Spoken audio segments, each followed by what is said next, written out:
Hello കുട്ടികളെ, അപ്പോൾ നാളെ എല്ലാ പേരും എക്സാം എഴുതാൻ പോകുകയാണ്. +1 കെമിസ്ട്രി എക്സാം എഴുതാൻ പോവുകയാണ്. എക്സാം എഴുതുന്നതിന് മുമ്പ് എല്ലാ കുട്ടികളും ഈ വീഡിയോ ഒന്ന് കണ്ടിരിക്കാം. ഓക്കെ, കാരണം +2 കെമിസ്ട്രി എക്സാം കഴിഞ്ഞായിരുന്നു, ഭയങ്കര ടഫായിരുന്നു. കഴിഞ്ഞ വർഷത്തെ +1 മാത്സ് എക്സാമും ഭയങ്കര ടഫായിരുന്നു. നിങ്ങളുടെ ഈ വർഷത്തെ മലയാള എക്സാം കുറച്ച് ടഫായിരുന്നു. അപ്പോൾ കെമിസ്ട്രി എക്സാം ഒരു 90% ടഫായിരിക്കും. നമ്മൾ എളുപ്പമായിരിക്കണമെന്നാണ് എൻ്റെയും പ്രാർത്ഥന. പക്ഷെ ടഫ് ആയിരിക്കും. ഇൻ കേസ് ടഫ് ആയാൽ +2 കുട്ടികൾക്ക് പറ്റിയെന്ന് പറഞ്ഞാൽ കുറേ ക്വസ്റ്റ്യൻസ് ഈസി ആയിരുന്നു. പക്ഷെ ആദ്യത്തെ കുറേ ക്വസ്റ്റ്യൻസ് ടഫ് ആയിരുന്നത് കൊണ്ട് ആ കുട്ടികൾ പഠിച്ചതും കൂടെ മറന്നുപോയി.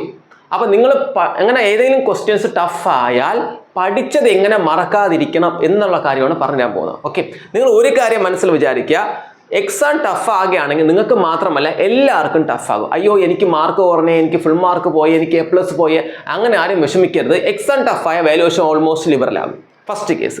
സെക്കൻഡ്, എക്സാം ടഫ് ആയാലും നിങ്ങൾക്ക് ഇൻഡയറക്റ്റ് ആയിട്ട് ക്വസ്റ്റ്യൻ ചോദിക്കുള്ളൂ. ടെൻഷൻ അടിച്ചാൽ കയ്യിലുള്ള എല്ലാം പോകും. അപ്പം നിങ്ങൾ മനസ്സമ്മാനത്തോടെ ഒരു മിനിറ്റ് എങ്കിലും ജസ്റ്റ് ഒന്ന് കണ്ണടച്ചിരിക്കുക, ഒന്ന് ബ്രീത്തൊക്കെ എടുത്ത് ഒന്ന് ശ്വാസമൊക്കെ നേരെ വിട്ടെന്ത് ചെയ്യുക, ജസ്റ്റ് ഒന്ന് 1 മിനിറ്റ് കണ്ണടച്ചിരുന്നതിന് ശേഷം അറിയാവുന്ന ക്വസ്റ്റ്യൻസ് ടിക്ക് ഇടുക, അത് എഴുതുക. ഓൺസ് നിങ്ങൾ അറിയാവുന്ന ക്വസ്റ്റ്യൻസ് എഴുതി കഴിഞ്ഞാൽ നിങ്ങൾക്ക് എക്സ്ട്രാ കോൺഫിഡൻസ് കിട്ടും. ആ കോൺഫിഡൻസ് വെച്ചുകൊണ്ട് നിങ്ങൾ എന്ത് ചെയ്യുക, നിങ്ങൾക്ക് മനസ്സിലാകാത്ത ക്വസ്റ്റ്യൻസ് ഒരിക്കൽ ഒന്ന് വായിച്ചു നോക്കുക. ഓട്ടോമാറ്റിക്കായിട്ട് നിങ്ങൾക്ക് അതിൻ്റെ ആൻസേഴ്സ് വരും. ഇൻ കേസ് ആൻസേഴ്സ് വന്നില്ലെങ്കിൽ ആ ക്വസ്റ്റ്യൻ വായിക്കുമ്പോൾ എന്താണോ നിങ്ങളെ മനസ്സിൽ ആദ്യം കണക്റ്റ് ആവുന്നത് അതങ്ങ് എഴുതി വെച്ചിട്ട് വരിക. ബാക്കി സെക്കൻഡിൽ അത് കറക്റ്റ് ആയിരിക്കും. നിങ്ങൾ എഴുതുന്ന ആൻസേഴ്സ് കറക്റ്റ് ആയിരിക്കും. ഇനി സാറേ എനിക്ക് ഒന്നും അറിഞ്ഞുകൂടാ, എന്ത് എഴുതണം, അങ്ങനെ കേസിൽ എനിക്കൊന്നും മനസ്സിൽ വന്നില്ലെങ്കിലോ എന്നായിരിക്കും നിങ്ങൾ ചോദിക്കാൻ പറഞ്ഞത്. അങ്ങനെയാണെങ്കിൽ ഇപ്പോൾ ഫോർ എക്സാമ്പിൾ നമ്മൾ കെമിസ്ട്രിയൊക്കെ അല്ലേ എഴുതാൻ പോകുന്നത്. കെമിസ്ട്രിയിൽ ആ ക്വസ്റ്റിൻ്റെ അകത്ത് ഒരു കോപ്പറെന്നോ അല്ലെങ്കിൽ അലുമിനിയമോ അല്ലെങ്കിൽ ക്ലോറിനോ ഒക്കെ ഒരു എലമെൻ്റെയൊക്കെ ക്വസ്റ്റ്യൻ ആണ് ചോദിക്കുന്നതെങ്കിൽ ജസ്റ്റ് ഒരു ക്വസ്റ്റ്യൻ അറ്റംപ്റ്റ് ചെയ്യാൻ വേണ്ടി, ടഫ് ആണെങ്കിൽ അറ്റംപ്റ്റ് ചെയ്യണം. എങ്ങനെയെന്ന് പറഞ്ഞാൽ ഇവരുടെ ഇലക്ട്രോണിക് കോൺഫിഗറേഷൻ എഴുതുക. എൻ്റെ കുട്ടികൾക്ക് എല്ലാവർക്കും ഇലക്ട്രോണിക് 1:2 2:2 കോൺഫിഗറേഷൻ എഴുതാറിയല്ലോ, അതങ്ങ് എഴുതി വയ്ക്കുക. അപ്പോൾ ആൻസർ ആവും, ഒരു പകുതി മാർക്കിനും കിട്ടും. കെമിസ്ട്രിയിൽ ക്വസ്റ്റ്യൻ അറിഞ്ഞുണ്ടെങ്കിൽ അത് അറ്റംപ്റ്റ് ചെയ്യണത് അത് ഈ എലമെന്റ്സ് ഒക്കെ വരുന്ന ക്വസ്റ്റ്യൻസ് ആണെങ്കിൽ, അല്ലെങ്കിൽ കോമ്പൗണ്ട് വരുന്ന ക്വസ്റ്റ്യൻ ആണെങ്കിൽ ആ കോമ്പൗണ്ടിനകത്തുള്ള എലമെന്റ്സുകളുടെ ഇലക്ട്രോണിക് കോൺസെപ്റ്റ്. ചില ക്വസ്റ്റ്യൻസ് ടഫ് ആകുമ്പോൾ എനി അറ്റംപ്റ്റ് ഗീവ് മാർക്ക് എന്നാണ് ആൻസർ കീഴിൽ വരുന്നത്. അപ്പോൾ ആ അറ്റംപ്റ്റ് എന്ന് പറഞ്ഞാൽ ക്വസ്റ്റ്യൻ ഒരു 5 പ്രാവശ്യം എഴുതിയിട്ടാൽ മാർക്ക് തരത്തില്ല. അപ്പോൾ അതിലുള്ള എന്താണ് ഈ എലമെന്റ്സിൻ്റെ ഒക്കെ കോൺഫിഗറേഷൻ ജസ്റ്റ് ഒന്ന് എഴുതി വയ്ക്കാം. അല്ലെങ്കിൽ എലമെന്റ്സ് ഒക്കെ ഇന്ന ഗ്രൂപ്പിലാണ് ഇന്ന പീരീഡിലാണെന്നൊക്കെ എന്ത് ചെയ്യുക, ഒന്ന് എഴുതി വയ്ക്കുക. ഇത്രാമത്തെ ഗ്രൂപ്പിൽ എലമെന്റ് ആയതുകൊണ്ടാണ്, അങ്ങനെയൊക്കെ ഒന്ന് റീസൺ എഴുതി വയ്ക്കുക. ഓക്കെ, അത് നിങ്ങൾ മറക്കാതെ എഴുതിക്കണം. അല്ലെങ്കിൽ അതിൻ്റെ ബ്ലോക്ക് ഇന്ന S ബ്ലോക്ക് ആണോ, P ബ്ലോക്ക് ആണോ, D ബ്ലോക്കിൽ എലമെന്റ് ആയതുകൊണ്ടാണെന്നൊക്കെ നിങ്ങൾ എന്ത് ചെയ്യുക, എറൗണ്ട് എന്ത് ചെയ്യുക, ഒന്ന് അറ്റംപ്റ്റ് ചെയ്യുക. ഇനി ചില ക്വസ്റ്റ്യൻസ് ഇന്നതിന് ബോയിലിംഗ് പോയിന്റ് കൂടുതല, മെൽറ്റിംഗ് പോയിന്റ്, അങ്ങനെയൊക്കെ ക്വസ്റ്റ്യൻസ് വരും. അത് ഹൈഡ്രജൻ ബോണ്ടിങ്, അതിൽ ഹൈഡ്രജൻ ഉണ്ടോ എന്ന് നോക്കുക. ഹൈഡ്രജൻ ഉണ്ടെങ്കിൽ ഹൈഡ്രജൻ ബോണ്ടിങ് ആയിരിക്കും. ഓക്കെ, അപ്പോൾ 2 ആൾക്കാരിൽ ഹൈഡ്രജൻ ഉണ്ടെങ്കിൽ നോക്കുക, ഓക്സിജനോ ഫ്ലൂറിനോ ഉണ്ടോ നൈട്രജനോ ഉണ്ടോ എന്ന് നോക്കുക. ഇവന്മാരും ഹൈഡ്രജനുമായിട്ടുണ്ടാക്കുന്ന ബോണ്ടിങ് ആണ് ഹൈഡ്രജൻ ബോണ്ടിങ്. അപ്പോൾ ഇവന്മാരുടെ ഒരു കോമ്പിനേഷൻ ഒരു ക്വസ്റ്റ്യൻ ഉണ്ടെങ്കിൽ ബോയിലിംഗ് പോയിന്റ് ഒക്കെ കൂടുതലാണ് ഒരു ക്വസ്റ്റ്യൻ വന്നാൽ ഹൈഡ്രജൻ ബോണ്ടിങ്. നിങ്ങൾ ഇങ്ങനെ ഓർത്തോ, ബോയിലിംഗ് പോയിന്റ് കൂടുതൽ ഒരു ക്വസ്റ്റ്യൻ വന്നാൽ ഹൈഡ്രജൻ ബോണ്ടിങ് ഉണ്ടെന്ന് അങ്ങ് എഴുതി വെക്കാം. ക്ലിയർ? ഇനി സെക്കൻഡ് വേറെ ഏതെങ്കിലും ഒരു ക്വസ്റ്റ്യൻ നിങ്ങൾക്ക് മനസ്സിലാവുന്നില്ല. ഇപ്പൊ സെക്കൻഡ് പീരീഡിലെ എലമെന്റ്സിനെ കുറിച്ചുള്ള എന്തെങ്കിലും ഒരു ക്വസ്റ്റ്യൻ വരെയാണെങ്കിൽ ആബ്സെൻസ് ഓഫ് ഡി ഓർബിറ്റൽ എന്ന് എഴുതുക. ആബ്സെൻസ് ഓഫ് ഡി ഓർബിറ്റൽ എന്ന് എഴുതുക.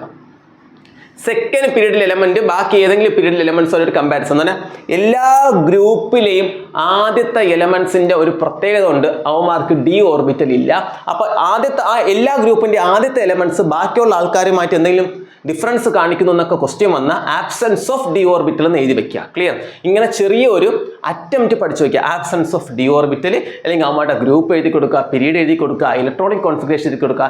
ഈ രീതിയിലൊക്കെ ഒരു അറ്റംപ്റ്റ് നിങ്ങൾ ഓർത്തിരിക്കുക. അപ്പം നിങ്ങൾ ചോദിക്കും, സാറേ ഓർഗാനിക് കെമിസ്ട്രിയിലാണെങ്കിൽ എന്ത് ചെയ്യും? ഓർഗാനിക് കെമിസ്ട്രിയിലാണെങ്കിൽ ഒരു കോമ്പൗണ്ടൊക്കെ തന്നാൽ ഒരു IUPAC നെയിമിങ് എഴുതാൻ നോക്കുക. അവിടെ ഐസോമർസം എന്തെങ്കിലും ഉണ്ടോ എന്ന് എഴുതാൻ നോക്കുക. ഇൻ കേസ് ഏതെങ്കിലും ബേസിക് റിയാക്ഷൻ, അഡിഷൻ റിയാക്ഷനോ അങ്ങനെ എന്തെങ്കിലുമൊക്കെ എഴുതാൻ പറ്റുമെന്നുണ്ടോ എന്ന് നോക്കുക. അല്ലെങ്കിൽ നമുക്ക് ഓർഗാനിക്കിലൊന്നും ചെയ്യാൻ പറ്റില്ല. ഇനോർഗാനിക്കിൻ്റെ കേസാണ് പറഞ്ഞത്. ഇനി വേറെ ഒരു കാര്യം കൂടെ, ഒരു ക്വസ്റ്റ്യനും കൂടെ ഞാൻ നേരത്തെ പറയാൻ വിട്ടുപോയി. നമ്മളെ ഡൈപോൾ മൊമെന്റ് ഒരു ക്വസ്റ്റ്യൻ വരാം. എന്നാൽ BF3യുടെ ഡൈപോൾ മൊമെന്റ് എന്താണ്?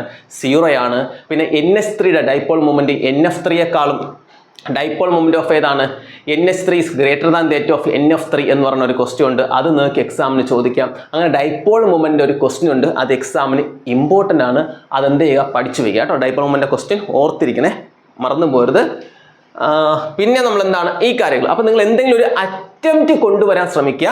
എക്സാം ടഫ് ആവെന്ന് പറഞ്ഞ് ടെൻഷൻ അടിക്കരുത്. വീണ്ടും പറയാണ്, ടഫ് ആയിരിക്കാനാണ് സാധ്യത. ടഫ് അല്ലെങ്കിൽ നമ്മൾ രക്ഷപ്പെട്ടു. ടഫ് ആകാനാണ് സാധ്യത. ടഫ് ആയാൽ നിങ്ങൾ എന്ത് ചെയ്യുക? ടെൻഷൻ അടിക്കരുത്. അറിയാവുന്നത് മറക്കരുത്. ജസ്റ്റ് അറിയാവുന്ന ക്വസ്റ്റ്യൻ എഴുതുക. അറിയാത്തത് ഓട്ടോമാറ്റിക്കലി കിട്ടും. അറ്റംപ്റ്റ് കൊണ്ടുവരിക. ഒരു ക്വസ്റ്റ്യനും കൂടെ പറഞ്ഞ് നിർത്തട്ടെ. ബോൺ ഹാബർ സൈക്കിൾ പഠിച്ചിട്ട് പോണേ. നാളെ ക്വസ്റ്റ്യൻ പേപ്പറിൽ കാണാൻ സാധ്യതയാണ്. എൻ്റെ കയ്യിൽ ക്വസ്റ്റ്യൻ പേപ്പർ ഒന്നുമില്ല. ഒന്ന് അതും കൂടെ എന്ത് ചെയ്യുക? നോക്കിയിട്ട് പോവുക. എല്ലാവർക്കും ഓൾ ദി ബെസ്റ്റ്. ഓക്കെ.